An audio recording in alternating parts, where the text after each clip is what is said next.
Aryans group of colleges Rajpura ने Angel group of education Kurukshetra के सहयोग से पीपली रोड स्थित होटल सेलेस्टियल बीट्स में एक मेगा शिक्षा मेला आयोजित किया। आर्यंस ग्रुप के चेयरमैन डॉक्टर अंशु कटारिया इस मेले में मुख्य अतिथि के रूप में शामिल हुए और जोगिंदर ग्रोवर मुख्य कार्यकारी अधिकारी एंजल ग्रुप ने कार्यक्रम की अध्यक्षता की। इस मेले में सैकड़ों बच्चों ने भाग लिया। डॉक्टर अंशु कटारिया ने एंजल ग्रुप के प्रयासों की सराहना करते हुए और सभी उपस्थित लोगों को संबोधित करते हुए कहा कि वर्ष 2022-23 के लिए शिक्षा मेला एक सक्रिय मंच है जो योग्य छात्रों के लिए समग्र कैरियर समाधान के लिए छात्रों और संस्थानों को एक साथ लाता है। मेले में छात्रों को करियर मार्गदर्शन के बारे में बताया गया और engineering, law, management, business, nursing, pharmaceutical science, polytechnic आदि के बारे में जानकारी दी गई और छात्रों को विभिन्न छात्रवृत्ति के बारे में और कई कोर्स में ऑन द स्पॉट दाखिले के बारे में भी जानने का अवसर मिला। जोगिंदर ग्रोवर ने कहा कि दाखिले और संबंधित प्रक्रियाओं को लेकर हमेशा संघर्ष होता है। अधिकांश छात्रों के मन में सही विश्वविद्यालय या कॉलेज का चयन, दाखिले की आवश्यकताएं, विश्वविद्यालय की रैंकिंग आदि को लेकर शिक्षा के विभिन्न पहलुओं पर बहुत प्रश्न होते हैं। ऐसे शिक्षा मेले छात्रों के सवालों के जवाब देने में मदद करते हैं। उन्होंने फेयर की शोभा बढ़ाने के लिए डॉक्टर कटारिया का धन्यवाद किया। मनप्रीत मान, डीन स्कॉलरशिप आर्यंस ग्रुप ने कहा कि चंडीगढ़ उन छात्रों के लिए सबसे पसंदीदा जगह बन गया है जो हरियाणा से बाहर अपनी उच्च तकनीकी शिक्षा प्राप्त करना चाहते हैं। साथ ही एक शांतिपूर्ण शहर होने के कारण माता पिता भी दिल्ली, एनसीआर या अन्य स्थानों की तुलना में अपने बच्चों को यहां भेजने में सुरक्षित महसूस करते हैं। ईशु शर्मा, समन्वयक स्कॉलरशिप विभाग आर्यंस ग्रुप ने कहा कि आर्यंस हरियाणा के बाहर के छात्रों के लिए सबसे पसंदीदा स्थान बन गया है। पहले से ही हरियाणा के लगभग 500 छात्र आर्यंस ग्रुप में विभिन्न तकनीकी और गैर तकनीकी पाठ्यक्रमों में पढ़ाई कर रहे हैं। इंजीनियर जसविंदर सिंह, विभाग मुखी, कॉलेज ऑफ इंजीनियरिंग ने कहा कि वर्ष 2007 में स्थापित आर्यंस ग्रुप ऑफ कॉलेजेस ने पिछले 15 वर्षों के दौरान एकेडमिक, प्लेसमेंट, इनोवेशन, खेल, सांस्कृतिक गतिविधियां आदि के क्षेत्र में कई उपलब्धियां हासिल की है। यह group engineering, law, management, degree, education, nursing, agriculture, pharmacy, polytechnic, diploma आदि सहित विभिन्न कोर्स प्रदान करता है। Aryans group of colleges Chandigarh की तरफ से angel group of education Kurukshetra के सहयोग के साथ आज एक एजुकेशन फेयर लगाया जा रहा है, जिसमें कुरुक्षेत्र के अलावा आसपास जो और ज़िले हैं वहाँ से भी बच्चे आ रहे हैं और इन बच्चों का 10+2 का कुछ एक का परिणाम आ गया, कुछ एक का आने वाला है। और बच्चों के लिए ये बड़ा नाजुक दौर होता है क्योंकि 10वीं और 12वीं के बाद उनको अपना करियर चूज़ करना होता है कि हमने इंजीनियरिंग में जाना है, नर्सिंग में जाना है, लॉ में जाना है, फार्मेसी में जाना है, कि पैरामेडिकल कोर्सेज करने हैं। तो आज का ये जो एजुकेशन फेयर है, इसमें हम बच्चों को, जो हमारे पास पूरी आर्यंस की टीम आई हुई है, वो बच्चों की करियर काउंसलिंग करेगी और जो बच्चे आज इस करियर काउंसलिंग में भाग नहीं ले पाए, आपके इस चैनल के ज़रिए मैं उनके लिए एक हेल्पलाइन लॉन्च कर रहा हूँ। बच्चे उस हेल्पलाइन पे कॉल करके क्वेरीज कर सकते हैं। वो हेल्पलाइन है 9878744888। ये हेल्पलाइन मैं रिपीट कर रहा हूँ, जो लोगों ने नोट नहीं की वो नोट कर सकते हैं। आर्यंस ग्रुप द्वारा, चंडीगढ़ द्वारा आज एक हरियाणा के बच्चों के लिए हेल्पलाइन लॉन्च की जा रही है, जिसका नंबर है 9878744888। इस हेल्पलाइन पे समस्त हरियाणा के छात्र जो हैं वो फ़ोन करके क्वेरी कर सकते हैं, चाहे वो 10वीं का है, चाहे 12वीं का है, और उन्हें कौन सी ऑप्शन लेनी है वो ऑप्शन के बारे में डिस्कस करते हैं। जहाँ तक आर्यंस की बात है, आर्यंस में लगभग 3500 स्टूडेंट ऑलरेडी पढ़ रहे हैं और 550 बच्चा हरियाणा से ऑलरेडी पढ़ रहा है। और बहुत सारे बच्चे हरियाणा के जो नीडी और डिजर्विंग बच्चे हैं, जो जनरल बच्चे हैं, उनको भी आर्यन स्कॉलरशिप देता है।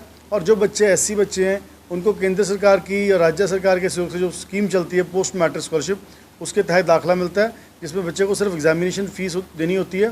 जो उसकी ट्यूशन फ़ीस होती है, वो जो एससी बच्चा, उसकी पूरी सरकार रिम्बर्स करती है। इस स्कीम में पहले दिक्कतें रही हैं, बट अब दिक्कत नहीं रहेगी। केंद्र और राज्य मिलकर अब इसको टाइमली पे करेंगे।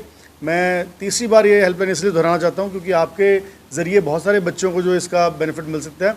9878744888 इस हेल्पलाइन के हरियाणा के छात्र करियर काउंसलिंग संबंधी बात कर सकते हैं। स्कॉलरशिप की बात करें तो बच्चों को बहुत परेशानी है। कॉलेज ने जो कहा कि आप अपनी फीस पे करें, जब स्कॉलरशिप आएगी तो आपको रिफंड की जाएगी, तो आपकी बात कुछ ऐसा प्रॉब्लम है बच्चों को दोबारा? हाँ, ये स्कॉलरशिप की जो दिक्कत केवल हरियाणा नहीं पूरे देश में आई थी, क्योंकि 2017 से लेके ये स्कीम में कुछ परिवर्तन किए गए थे। केंद्र ने ये स्कीम राज्य की बना दी थी। पहले इसमें फंडिंग केंद्र सरकार देती थी, पर 2017 ऑनवर्ड्स ये स्कीम जो है वो केवल राज्य तक सीमित रहेगी। बहुत सारे राज्य सरकारें, इवन कि हमारे पंजाब भी नहीं दे पाया पैसा, हरियाणा ने भी नहीं दिया था। बट अब दोबारा 21-22 से केंद्र ने दोबारा इस स्कीम को 60-40 रेशो में इसको दोबारा रीस्टार्ट कर दिया है। तो जिन बच्चों का पुराना पैसा 3 साल का पेंडिंग है उनको भी मिलना शुरू हो जाएगा, और जो बच्चे इस बार दाखिला लेंगे, जिन्होंने 21-22 में ले लिया और जो 22 में लेंगे दाखिला, उन बच्चों को 3-4-5 महीनों में ही केंद्र सरकार और राज्य सरकार अपना हिस्सा दे देगी। एक बात बताइए, कॉलेज बंद हो रहे हैं, बहुत से कॉलेज गोडाउन हो गए हैं, तो किस तरह से क्यों बच्चे आपके पास हैं, कारण खास क्या? देखिए, बंद होने के बारे में मैं ज़्यादा टिप्पणी इसलिए नहीं करूँगा क्योंकि मैं कुछ मुद्दे ऐसे हैं जो ये बच्चों का प्लेटफॉर्म है, मैं नहीं चाहता। इसमें सबसे बड़ा जो रोल तो जो अभी भाई साहब ने क्वेश्चन पूछा था कि कॉलेज पैसे नहीं मिलते बच्चे को। देखिए, गरीब बच्चा जो है वो सरकार की स्कॉलरशिप से पढ़ता है, बच्चे को भी नहीं मिला, सरकार ने नहीं दिया, कॉलेज को बच्चे ने भी नहीं दिया, सरकार ने भी दिया, किसी ने नहीं दिया, तो कॉलेज तो बंद ही होंगे ना। कॉलेज बच्चों की फीस से चलता है, इनको कोई कॉलेज को कोई ग्रांट नहीं मिलती।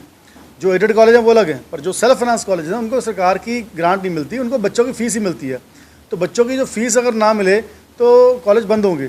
बट अब दोबारा क्योंकि स्कीम रीस्टार्ट हो गई है और जो रुझान है दोबारा, कोविड का 2 साल का भी डेंट बहुत सबको पड़ा है, नौकरियां ख़त्म हो गई थी, पर अब दोबारा फिर बूम आ रहा है मार्केट में। अब कल ही पेपर देखिए कि जो हमारा रेवेन्यू कलेक्शन है जीएसटी का, वो फिर जंप किया है। तो दोबारा फिर प्री कोविड लेवल पे हम इकॉनमी हमारी धीरे धीरे जा रही है। और बहुत सारी जॉब्स जो हैं वो इंजीनियरिंग के बच्चों के लिए, नर्सिंग में तो गवर्नमेंट जॉब बहुत आ रही हैं, फार्मेसी में बहुत सारी गवर्नमेंट जॉब आ रही हैं, पैरामेडिकल कोर्सेज में बहुत सारी जॉब्स आ रही हैं।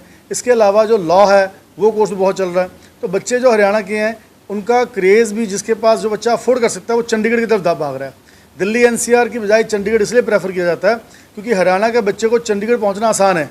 दिल्ली एनसीआर में ट्रैफिक की समस्या और बहुत सारी समस्या हैं, जबकि चंडीगढ़ जो है उसको ड्रग फ्री कहा जाता है, क्राइम फ्री कहा जाता है, थोड़ा सा बेटर वहाँ पर सिस्टम है। तो इसलिए बच्चों के मन में क्रेज़ रहता है चंडीगढ़। और जो आर्यंस है वो लगभग 1.25 घंटे में बच्चा ईजिली पहुंच सकता है, और अगर बच्चा बस पास बना ले तो उसके लिए वो और भी कम कॉस्ट उसकी पड़ती है। तो इसलिए आर्यंस में बच्चे डे बाई डे बढ़ रहे हैं। और हरियाणा से 200-300 बच्चे होते थे, पर पिछले 3-4 सालों में 500-600 बच्चा है, और इस बार हमें लगता है कि 200-300 बच्चा और ऐड हो जाएगा। फैसिलिटी भी यहाँ पर है, बॉयज़ और गर्ल्स की हॉस्टल फैसिलिटी है, लगभग 150 लड़कियों के लिए और 250 लड़कों के लिए हॉस्टल फैसिलिटी है, जिसकी 30,000 सेमेस्टर फीस है। बच्चे हॉस्टल ले सकते हैं जो रहना चाहते हैं। एजुकेशन ऑफ नर्सिंग की अगर हम लोग बात करते हैं तो लड़कियों का रुझान ज़्यादा होता है, उसका प्लेसमेंट का क्या है? प्लेसमेंट अकेले इंडिया में नहीं बल्कि पूरे विश्व में नर्सिंग की प्लेसमेंट के लिए ये बम्पर ईयर है। क्यों? कोविड में हमने देखा कि हमारे बहुत सारे अपने खो दिए हमने। क्यों? ऑक्सीजन नहीं मिल पाई, हॉस्पिटल नहीं मिल पाए, बेड्स नहीं थे, हॉस्पिटल के बाहर लोगों ने दम तोड़ दिया। इसलिए हमें जितनी डॉक्टर्स की ज़रूरत है उतनी ही हमें नर्सिंग की ज़रूरत है। इसलिए आप देखिए आपके हरियाणा के या बिहार के वहाँ नर्सिंग की सीट ही नहीं मिल रही है। तो इसमें हम भी कोशिश करेंगे कि कम से कम 10 बच्चे जो हम नर्सिंग में यहाँ हरियाणा के लें। इसमें प्लेसमेंट की अगर बात करें तो कोविड से पहले का क्या रिजल्ट रहा हमारा? प्लेसमेंट 80-90% के करीब सबकी हो जाती है। हमारे पास बच्चे जो हैं अदर स्टेट के बहुत हैं। जम्मू कश्मीर के बच्चे को जम्मू कश्मीर में गवर्नमेंट जॉब मिल जाती है। हमारे बहुत सारे बच्चे जब दोबारा हमने जॉब फेयर सब शुरू कर दिए हैं, क्योंकि कोविड के बाद अब 2 साल का गैप था वो खत्म हो गया, तो ऑलमोस्ट 80-90% बच्चे बड़े ईजिली प्लेसमेंट ले लेंगे। और हमारे पास कोर्सेज ही ऐसे हैं जिसमें प्लेसमेंट की समस्या नहीं है। प्लेसमेंट की दिक्कत कहाँ आती है? BA, BCom, जिन कोर्सेज में सीख के बच्चा कुछ कर नहीं सकता। बट अगर बच्चा नर्सिंग करेगा या फार्मेसी करेगा या लॉ करेगा तो कभी भूखा नहीं मरेगा। रादर वो तो बहुत अच्छी है। हमारे पास यूरोप और कनाडा से इतना ज़्यादा अप्रोच किया जा रहा है कि आप नर्सिंग के बच्चे हमें दे दीजिए। इंडिया में जितनी डिमांड है उससे कहीं ज़्यादा फॉरेन से डिमांड आ रही है। और पंजाब की नर्सिंग की तो वैसे ही हम देखा कि पूरा आप ऑस्ट्रेलिया चले जाएँ, न्यूजीलैंड चले जाएँ, आप UK चले जाएँ, आप कनाडा ऑस्ट्रेलिया चले जाएँ, या सॉरी कनाडा या अमेरिका चले जाएँ, आपको उसमें पंजाबी नर्सेज मिलेंगी। तो पंजाब हब है कि नर्सिंग एजुकेशन के लिए। बिल्कुल, हमारे हर कोर्स को इसके लिए UGC नहीं, इसके लिए काउंसिल्स होती हैं। UGC को और यूनिवर्सिटी की मान्यता की जरूरत होती है। जो कॉलेज होते हैं उनको AICT, nursing council, pharmacy council या NCT, ये जितनी भी काउंसिल सबसे अप्रूव्ड है। खबरनामा हरियाणा के लिए डॉक्टर राजेश वधवा की रिपोर्ट।